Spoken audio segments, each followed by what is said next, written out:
पछुआर गे डनिया मत करी है सिंगार गे। बरहम के पछुआर गे डनिया मत करी है सिंगार गे। मत करी है सिंगार गे डनिया मत करी है सिंगार गे। मत करी है सिंगार गे डनिया मत करी है सिंगार गे। झिझिया के देख काटनिया झिझिया के देख काटनिया नहीं करी है इनकार गे। बरहम के पछुआर गे डनिया मत करी है सिंगार गे। बरहम के पछुआर गे डनिया।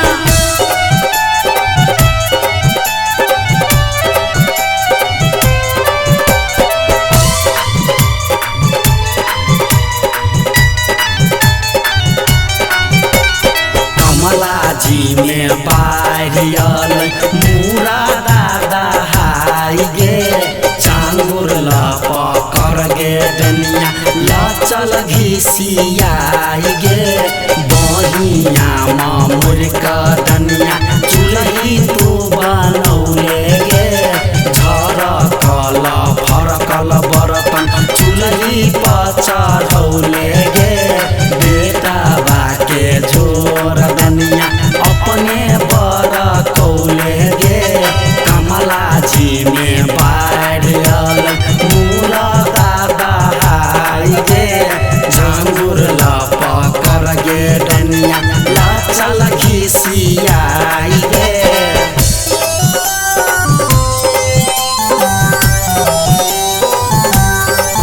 यरे बरहम बाबा के सकछी राखी झिझिया खेलबे भरी रात गे। झिझिया खेलबे भरी रात गे सखिया झिझिया खेलबे भरी रात गे। नजरियापन बंद कर डनिया नजरियापन बंद कर गे डनिया देखतो भैरव भाई गे। बरहम के पछुआर गे डनिया मत करी है सिंगार गे। बरहम के पछुआर गे डनिया।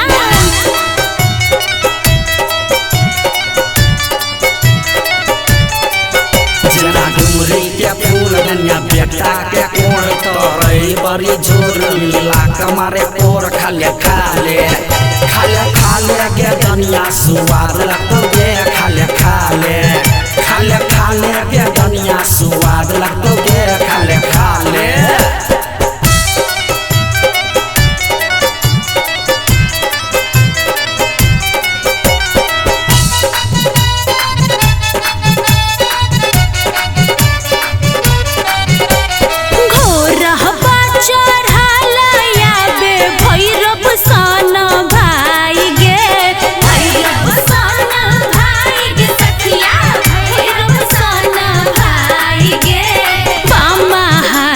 चक्र शोभे दहिना हाथ तलवार गे। बामा हाथ चक्र शोभे दहिना हाथ तलवार गे। आरती के देख के डनिया आरती के देख के डनिया करी है तू विचार गे। बरहम के पछुआर गे डनिया मत करी है सिंगार गे। बरहम के पछुआर है के डनिया।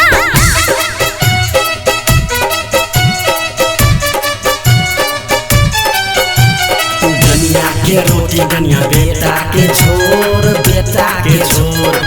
खो गे डनिया किया बहबै छे नोर बहबै छे नोर। डनिया के केहन झूला चमसन बान झूला चमसन बान। दोसर बेटा पर करैया हान करैया कान। जो गे डनिया नहीं छौ तोरा हान नहीं छौ तोरा हान। भूत परेत के रखिए तू बान रखिए तू बान। डनिया के रोटी डनिया बेटा के झोर बेटा के झोर। खो गे डनिया किया बहबै छे नोर बहबै छे नोर।